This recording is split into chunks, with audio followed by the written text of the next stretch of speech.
Jadi memang Mbah Yai Manap itu yang diutamakan adalah santri, tamu, dan bagaimana mengajar di masjid.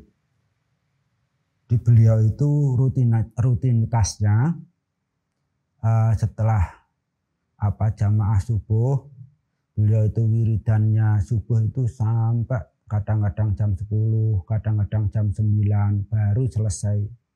Setelah itu pulang sebentar, kadang-kadang sarapan, kemudian setelah itu berangkat ngaji. Ngaji pagi itu biasanya mulai jam 10 atau jam 9. Kemudian setelah itu sampai waktu zuhur sampai jam 12.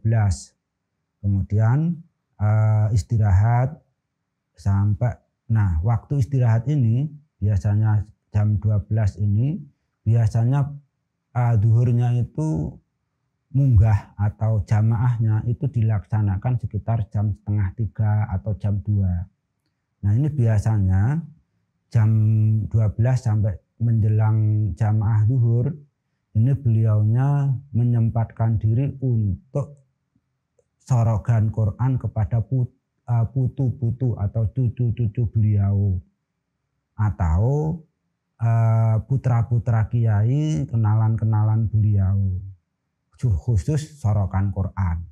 Jadi kalau setelah jam 12 ini, sehingga semua cucu-cucu beliau yang menangi beliau itu pasti pernah sorogan Quran kepada beliau, ya jamnya itu mulai jam 12 sampai dengan jamaah zuhur. Setelah jamaah zuhur setengah 3 beliau ngaji lagi kepada santri sampai jam setengah 5. Kemudian setelah itu sambung lagi sampai maghrib. Maghrib itu biasanya beliau jamaah maghrib itu tidak bergeser dari tempat duduk beliau, tetap di mihrab sampai jam 8 malam. Nah setelah jam 8 malam beliau khusus sorogan kepada santri-santri senior atau putra-putra kiai yang dititipkan kepada beliau sampai malam. Kadang-kadang sampai jam 11 sampai seperti itu.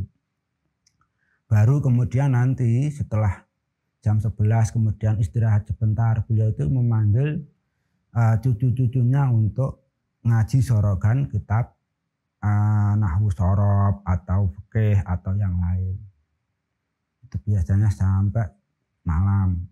Dan ini yang katek atau yang paling yang lama, yang merasakan lama dididik oleh Mbah Yai Manap ketika tengah malam ini, ya cucu tertuanya itu bapak saya. Itu sering kali menceritakan malam-malam sampai menjelang waktu sahur itu sering sorokan seperti itu.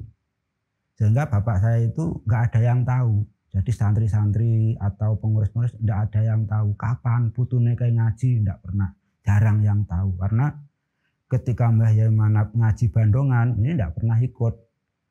Jadi ngajinya hanya sorokan ketika malam itu. Itu seperti itu. Jadi bisa dipastikan baik putri-putri beliau ataupun cucu-cucu beliau, baik yang putra maupun putri, terutama yang putri itu pasti diajar langsung Al-Quran oleh Mbah Yai Manap. Pasti sorokan Quran langsung pada Mbah Yai Manap, terutama waktunya adalah setelah zuhur itu, waktu jam 12 sampai jamaah zuhur itu.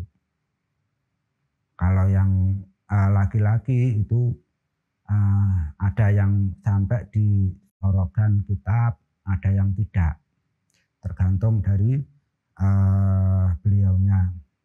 Jadi ternyata melihat jadwal waktunya yang seperti itu dari apa yang kami terima dari bapak saya, beliau itu tidak pernah tidur.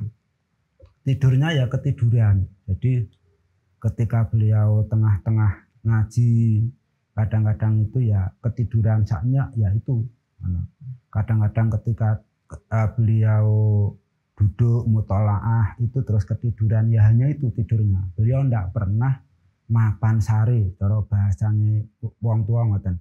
Beliau tidak pernah berbaring untuk tidur selama hidup bapak saya yang menangi beliau mulai awal sampai akhir itu selama bapak saya menangi Mbah Yamana tuh tidak pernah beliau itu mapan sari. Itu seperti itu. Itu yang kita sulit untuk meniru, yaitu gitu.